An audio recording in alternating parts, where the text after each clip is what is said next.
I dzień dobry, mamy nową planszę. Dajcie znać, czy Wam się podoba.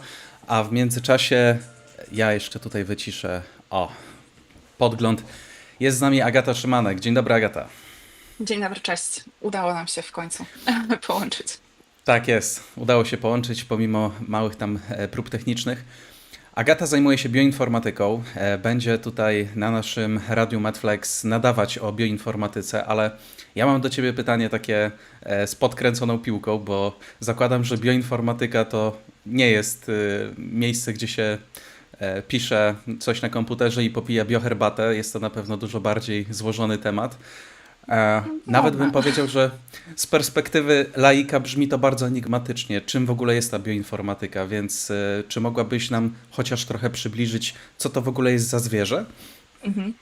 E, Postaram się. Odpowiadam na to pytanie regularnie od kiedy tylko zaczęłam bioinformatykę studiować i za każdym razem ta odpowiedź brzmi trochę inaczej w kontekście tego, czego się dowiaduję, ale może w takim szerokim kontekście część bio jest związana z tym, że badamy tematy biologiczne szeroko pojęte na poziomie głównie takim molekularnym, czyli biologii, która dzieje się w naszych komórkach.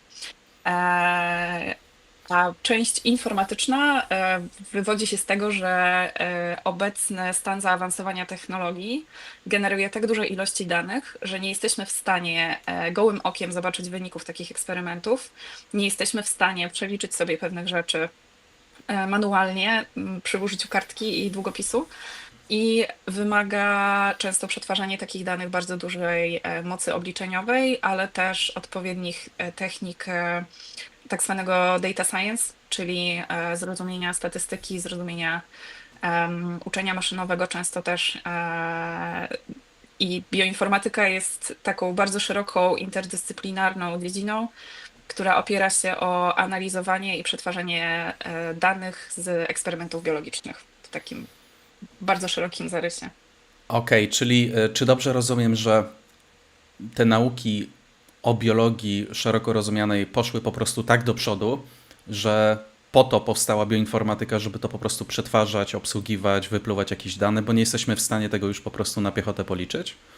Dokładnie tak. Mhm. Kiedyś eksperymenty wyglądały tak, często zresztą do tej pory tak wyglądają, ale em, wyglądały tak, że naukowiec skupiał się przez całą swoją karierę naukową na jakimś jednym małym białeczku, które sobie różnymi metodami analizował, ale były to takie analizy, których wyniki gołym okiem można było zobaczyć w laboratorium, tak? Na przykład coś zmieniło kolor, coś Tak. świeciło inaczej pod mikroskopem. I było to jakaś konkretna cząsteczka, którą badaliśmy, czy konkretny gen, czy konkretne białko, czy cokolwiek innego, jakakolwiek inna biologiczna struktura.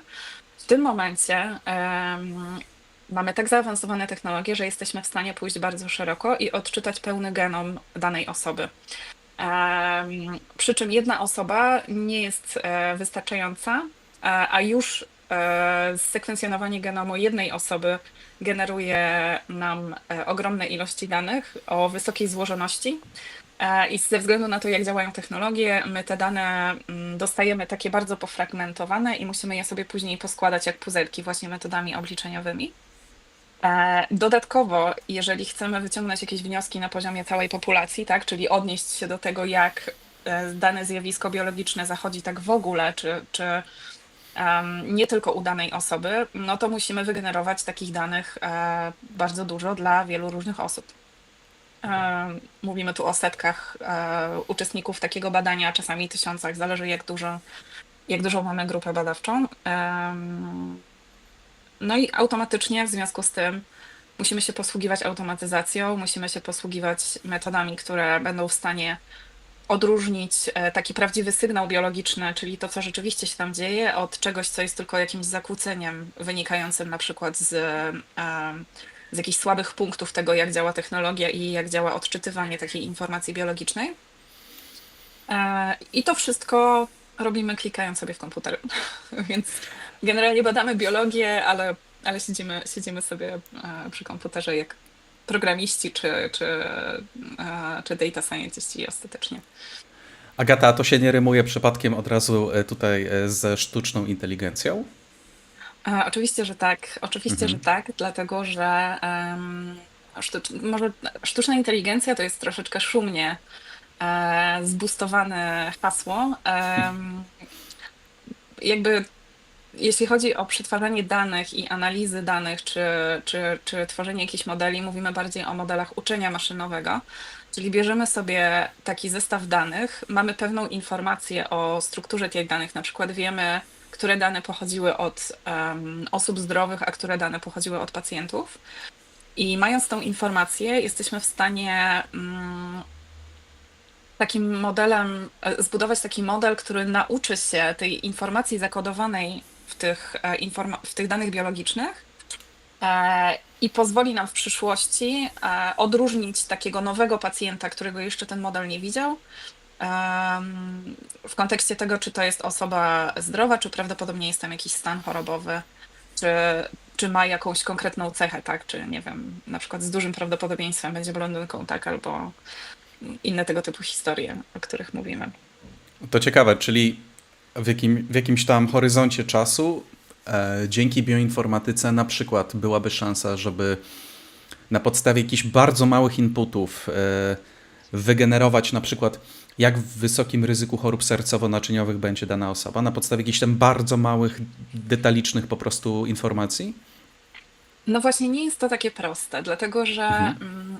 możemy mieć do czynienia z różnymi schorzeniami, które są ewidentnie schorzeniami jednogenowymi, tak? Czyli Mhm. wiemy, jaki konkretnie gen odpowiada za jakiś problem kliniczny, wiemy, co się w nim dzieje, wiemy, że na przykład pojawia się mutacja, która polega na tym, że jest zamieniona jakaś informacja w genie, albo jest jakaś usunięta, albo dodana dodatkowo, co sprawia, że wszystko, co dzieje się potem, po prostu zawodzi.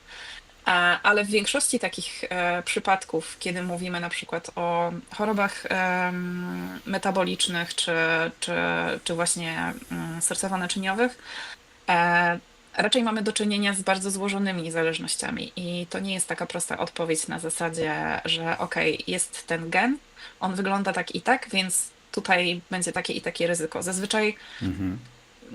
mamy do czynienia z sytuacją, g- kiedy nasz organizm poza tym, że ma zakodowaną jakąś informację genetyczną, to ma jeszcze bardzo dużo mechanizmów, które decydują o tym, co później z takim genem się wydarzy.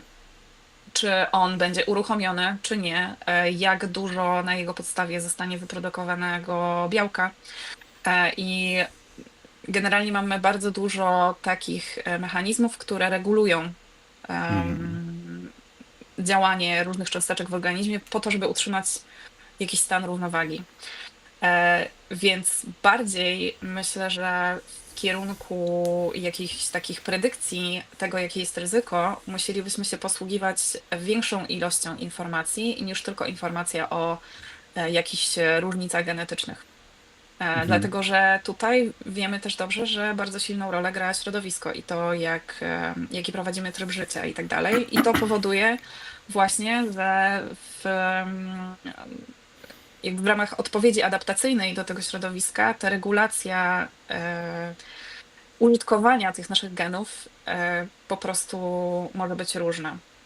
Dlatego w tym momencie bioinformatyka jest bardzo mocno osadzona w kontekście tak zwanych badań multiomicznych, więc nie tylko genomicznych, gdzie badamy DNA, ale na przykład badamy też białka czy metabolity i próbujemy tą całą informację wrzucić do jednego worka czy do jednego modelu ostatecznie, po to, żeby taki model uczenia maszynowego nauczył się informacji, która dla nas jest trudna do zinterpretowania, wymagałaby po prostu wielu dodatkowych eksperymentów czy bardzo szerokiego przeglądu literatury, który naprawdę mówimy tutaj czasami o setkach tysięcy różnych cech, które mogą wpływać na dane objawy kliniczne.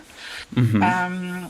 I po prostu taki model, posługując się różnymi warstwami tej informacji biologicznej, powinien być, chcielibyśmy, żeby był w stanie przewidzieć właśnie ryzyko, czy to zapadnięcia na jakąś chorobę, ale też szansę na to, że na przykład dany pacjent odpowie na dane leczenie, tak? Bo to też jest inne zastosowanie, nie tylko diagnostyczne czy predykcyjne, ale też w kontekście właśnie terapii spersonalizowanych, tak? Czyli tego, żeby jak najlepiej dobrać leczenie dla pacjenta w kontekście tego, co wiemy o tym, jaki on ma tak zwany biologiczny make-up, tak? Czyli Mhm. jak jest skonstruowany na poziomie komórkowym. Jak wspomniałaś o tym, od razu chciałbym udostępnić jeden dosłownie ekranik. Nie wiem, czy to będziecie widzieć, ale pamiętam taką pracę, w której się przyglądałem z Nature. Ona właśnie porównywała te wszystkie multiomiczne kanały, jeśli chodzi o porównanie diety keto i diety wegetariańskiej. I to były właśnie tak skomplikowane, powiem Ci, wyniki, wykresy, że nie mając tego bioinformatycznego backgroundu, powiem Ci, że mi było naprawdę bardzo ciężko to rozszyfrować.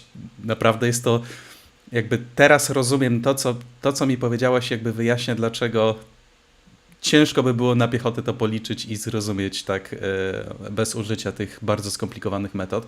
Ale też fajnie, że wspomniałaś o tym, bo to też pokazuje, że rzeczywiście bioinformatyk lub bioinformatyczka musi mieć też odpowiednią wiedzę, jeśli chodzi o tą daną jednostkę chorobową, którą bada, żeby nie wpaść w tą pułapkę, że liczy się tylko jeden gen albo tylko to jedno coś.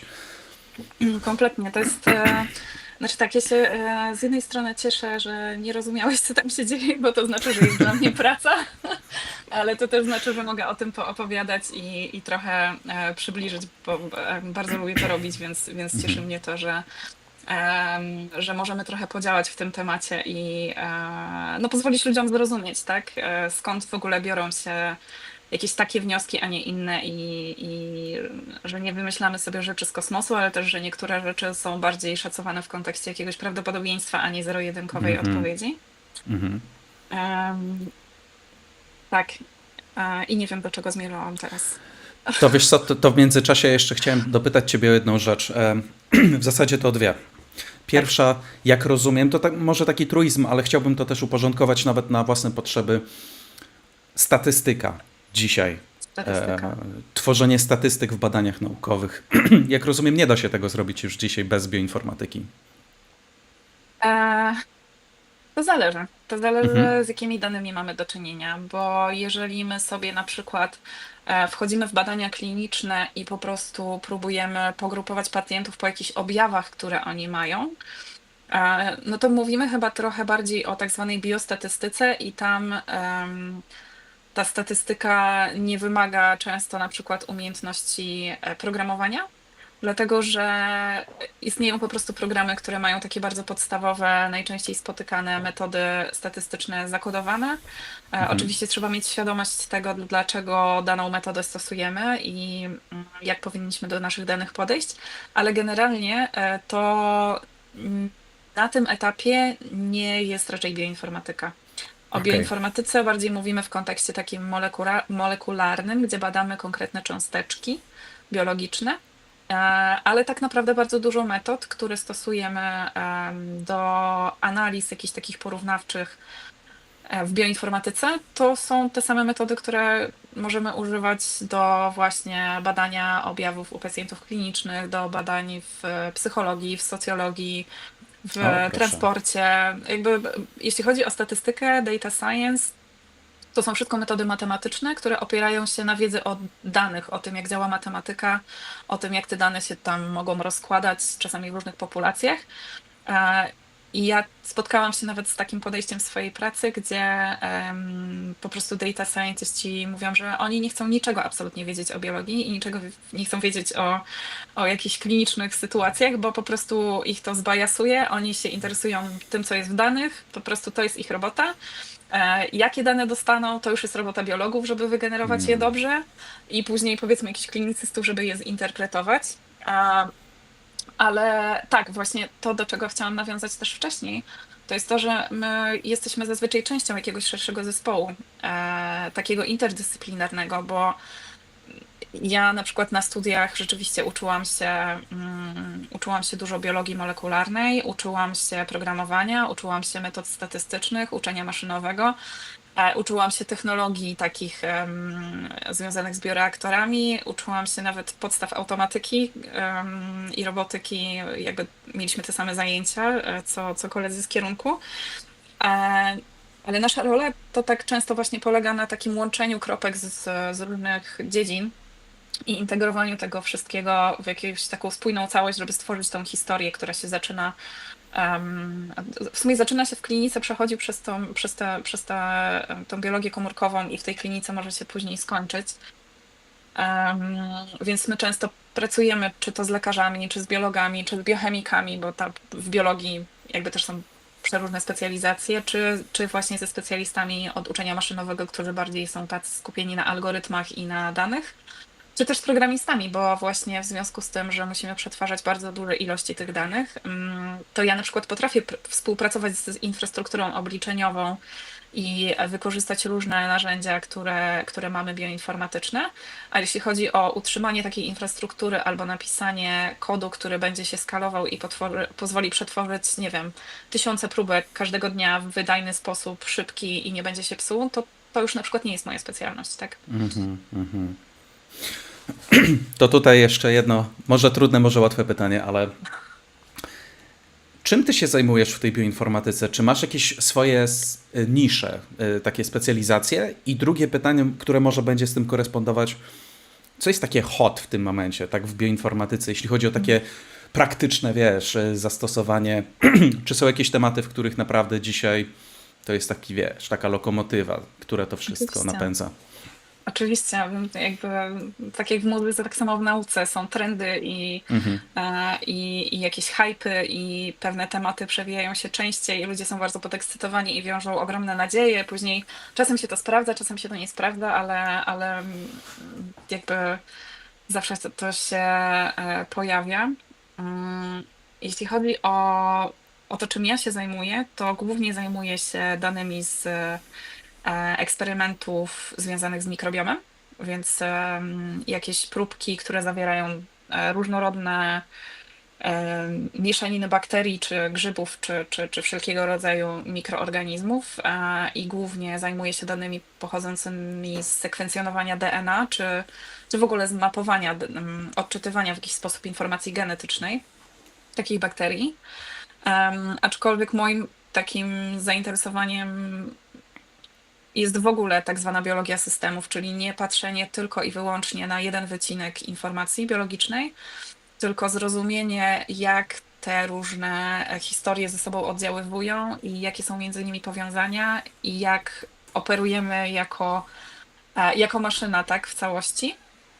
I to rzeczywiście też jest jeden z trendów takich w bioinformatyce, że skupiamy się teraz na łączeniu tych informacji, które jesteśmy w stanie uzyskać dzięki rozwojowi technologii na różnych, badających biologię na różnych poziomach, tak? Czyli z racji tego, że nasze DNA chemicznie jest zupełnie inną cząsteczką niż białka, wymagają one zupełnie innych metod badawczych w laboratorium, takich fizykochemicznych, więc automatycznie ta bioinformatyka potrzebna do ich przetwarzania musi być inna, bo musimy zaadresować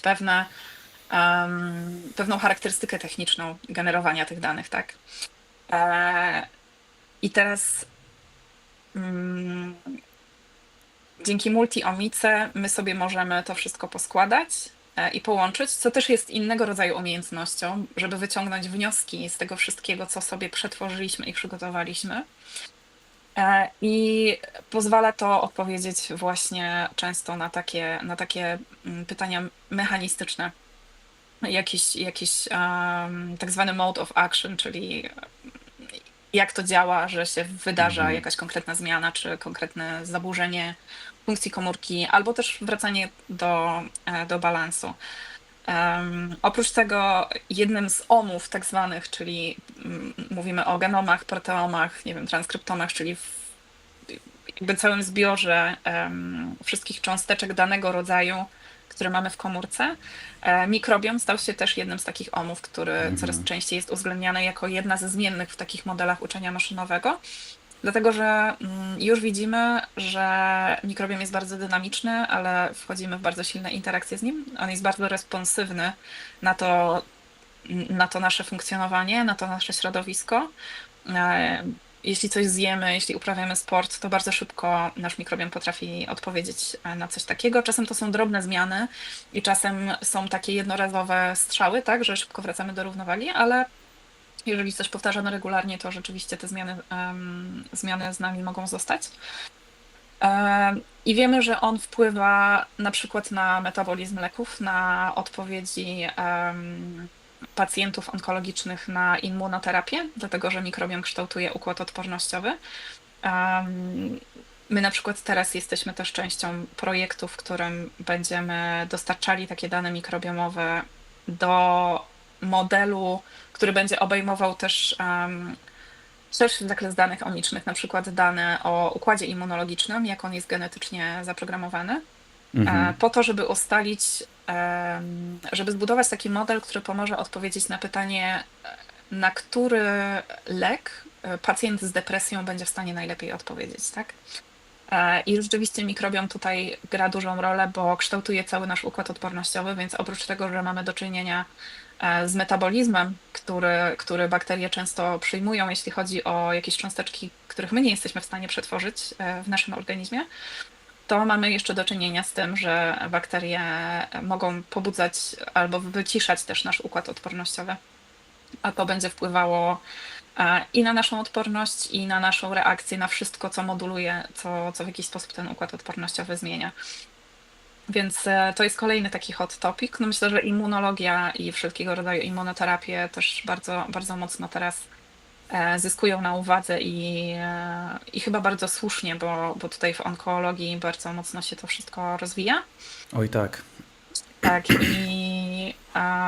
i są duże nadzieje z tym związane, ale właśnie tu też mówimy o takich próbach rozwinięcia dodatkowych tak zwanych companion therapeutics, czyli Mhm. powiedzmy probiotyków, tak, czy takich konsorcjów bakteryjnych, które pomogą pacjentom, jakby podbiją tą odpowiedź układu immunologicznego na taką immunoterapię.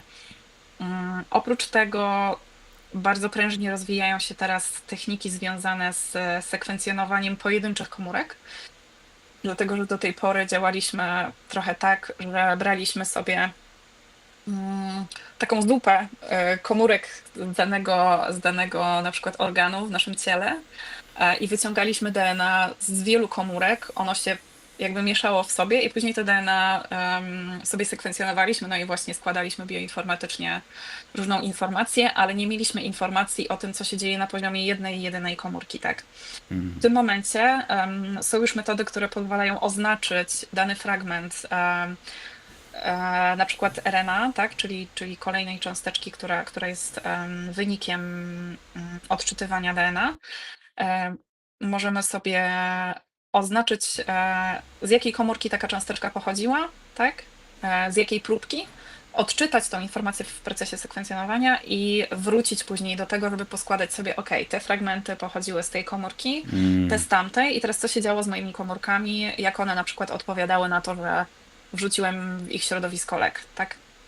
W danym eksperymencie.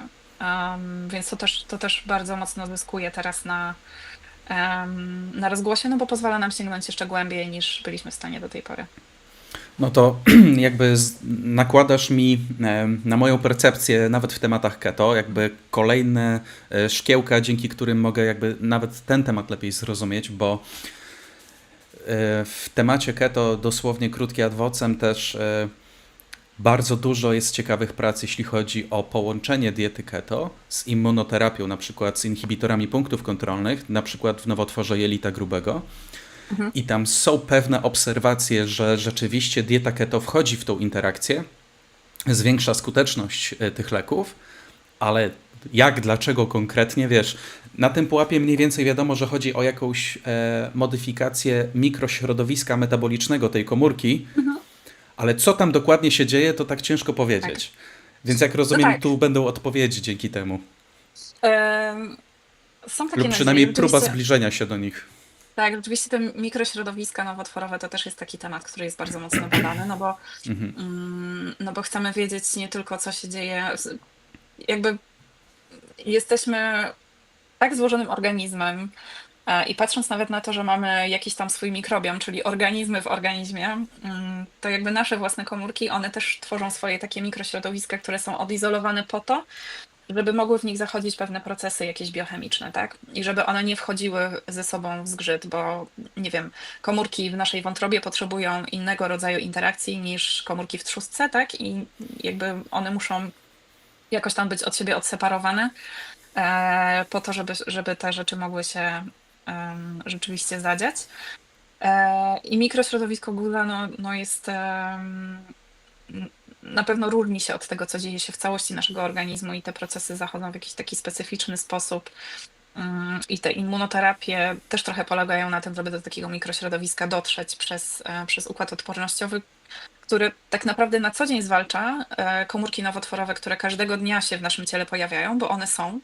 Tylko nasz Mhm. organizm jest w stanie je sobie unieszkodliwić, tak? Po prostu się ich pozbyć. Między innymi dzięki układowi odpornościowemu. To, co się dzieje często, to jest to, że te komórki nowotworowe znajdują obejścia i po prostu układ odpornościowy ich nie widzi odpowiednio, żeby je wyeliminować. I taka terapia ma na celu właśnie doprowadzenie tych różnych przeciwciał, tak, do takiego nowotworu, po to, żeby ta odpowiedź immunologiczna zaszła. I jeśli chodzi o dietetyczne działanie, to jestem w stanie spokojnie w to uwierzyć, że to może działać. Nie jestem na tyle dobrze zorientowana w takich procesach metabolicznych, które na przykład wynikają z tego, że dostarczamy konkretny składnik odżywczy i jak Mhm. on może działać na układ odpornościowy, ale mikrobiom rzeczywiście jest badany w kontekście raka jelita grubego. W, no jakby z racji tego, że na przykład widzimy, że pewne gatunki pojawiają się często u pacjentów z tego typu nowotworem. Zwłaszcza, że to jest bardzo ciekawe. Nowotwór jelita grubego to jest bezpośrednio, powiedzmy, to samo środowisko, czy bardzo bliskie sobie, co środowisko, z którego dostajemy próbkę mikrobiomu jelitowego, tak zwanego jelitowego, to jest tak naprawdę mikrobiom kałowy, tak, ale wszystko dzieje się w jelicie.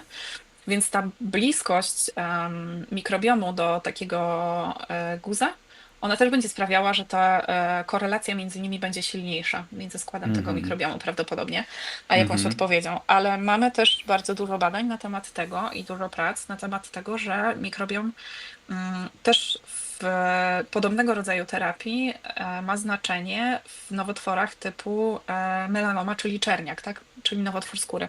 Więc to nie tylko jest takie bezpośrednie oddziaływanie, że musimy mieć bakterię w danym środowisku po to, żeby ona działała, tylko rzeczywiście jest jakieś takie działanie, wydaje się, na poziomie całego organizmu, który ten mikrobiom wywiera, które sprawia, że ten organizm się mobilizuje gdzieś tam lepiej, tam, gdzie jest potrzebny, tak po prostu. Tak, jak słucham ciebie, to od razu w mojej głowie tu Cancer Associated Fibroblast, tutaj czerniak BRAF V600E. Na każdy temat chciałbym z tobą pogadać, Teraz ty mi absolutnie, będziesz musiała powiedzieć chyba, bo ale wiesz co, boję się, że zamiast krótkiego wprowadzenia już mamy pół godziny bitego podcastu po prostu, więc ja nie chcę przepalać wszystkich tematów, pomysłów. Chciałbym z tobą na jasne. pewno się umówić w audycji. Może żebyśmy właśnie sobie wzięli na warsztat jakiś jeden konkretny temat i go w ten sposób tutaj, wiesz, Jasne. przerobili, przewałkowali. Więc może na koniec, Agato, czy mogłabyś delikatnie chociaż zajawić, o czym byś mówiła w Radiu Medflex?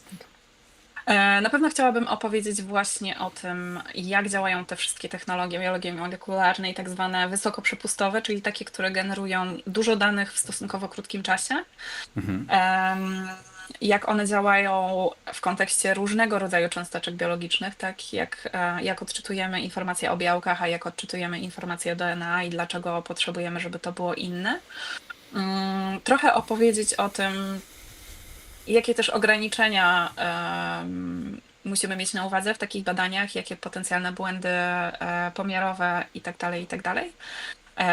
No i co dzieje się w tym wszystkim od strony właśnie bioinformatycznej? To myślę, że to będzie ciekawe wyzwanie, bo wytłumaczyć to prostymi słowami nie będzie łatwo, ale może Mhm. z pomocami wizualnymi będziemy w stanie dojść do jakichś sensownych konkluzji. Um, ale tak, zależy mi na tym, żeby troszeczkę podnieść świadomość tego, skąd te dane pochodzą, czego można się po nich spodziewać, nie wiem, w kontekście na przykład projektów takich jak 23andMe, tak, gdzie próbujemy znaleźć jakieś swoje ancestry Mhm. na podstawie tych genomów. O to też pojawia się bardzo dużo pytań i wiemy, że te testy często różnią się od siebie, jeśli chodzi o wyniki, które zwracają. Więc myślę, że jest bardzo dużo ciekawych zagadnień, w których bioinformatyka teraz jest nieodłączną częścią badań czy też usług w tym momencie, z której często nie zdajemy sobie sprawy jako konsumenci, jako odbiorcy tych wyników, bo po prostu ci bioinformatycy są schowani za komputerkiem. My tych danych nie generujemy, my sobie klikamy różne rzeczy i to czasem jest taka trochę niewidoczna praca, Mhm. bo jesteśmy gdzieś pomiędzy biologami, a nie wiem, no, ludźmi, którzy mają zrozumienie problemów klinicznych, tak? Ale wszystko, co się dzieje pomiędzy, to często dla jednej strony i dla drugiej strony jest taka czarna magia. Ktoś przychodzi i mówi, mam tu takie dane, chcę wiedzieć wszystko teraz, tak? Chcę wiedzieć to i to, a czasem się okazuje, że się nie da. I myślę, że tego też trzeba mieć świadomość, że te wszystkie metody mają swoje ograniczenia, tak? I jak dużo zależy od eksperymentu i od pytań, które mamy i od technik, które nam są dostępne na ten moment. No super. Z mojej perspektywy to masło maślane, ale jakby ty możesz przedstawić nam zupełnie nową perspektywę na każdy temat, wobec którego myśleliśmy, że wiemy wszystko, albo rozumiemy go wystarczająco dobrze. To przyjdzie Agata, porozrzuca i powie, a kurde, Nie wiem. dużo Ja wam też nie tutaj wiem. jeszcze umknęło. Ja też nie wiem. Może tak być. Tak, tak. No, mam nadzieję, że tak będzie. Myślę, że to jest bardzo rozwojowy, bardzo przyszłościowy temat i bioinformatycy jakby trudno teraz znaleźć takie badania, w których ta Mhm. bioinformatyka nie jest ważna, chyba że ktoś rzeczywiście zajmuje się właśnie bardzo wąskim wycinkiem, nie wiem, konkretnym jednym, jedynym białkiem, tak, ale nawet wtedy mamy do czynienia często z tym, że jest potrzeba na przykład zamodelowania takiego przestrzennego ułożenia tego białka, jak ono wygląda, żeby zobaczyć na przykład, czy jest jakaś kieszonka, w którą zmieści się potencjalny lek, tak? I to też jest bioinformatyka. Jakby to jest bardzo Mhm. szeroki temat. Jakby z tego, co mówisz, to trudno mi sobie wyobrazić, żeby jakaś dziedzina naukowa bez bioinformatyki była później jakkolwiek zaaplikowana w życiu. Jakby bez tego pomostu bioinformatycznego ja tego nie widzę na podstawie naszej krótkiej, ale jednak treściwej rozmowy. Cieszę się. Okej, no to co? Pierwsze koty za płoty. Tak jest. Witam cię serdecznie oficjalnie na pokładzie Radia Medflex. I Dzięki. cóż, śledźcie nasz kalendarz, obserwujcie kanał, bo na pewno wkrótce kolejna audycja i liczymy również, Agata, na twoją audycję w tym jakże ciekawym, acz skomplikowanym temacie. Tak jest. Dzięki. Do zobaczenia. Dzięki. Do zobaczenia, hej. Cześć.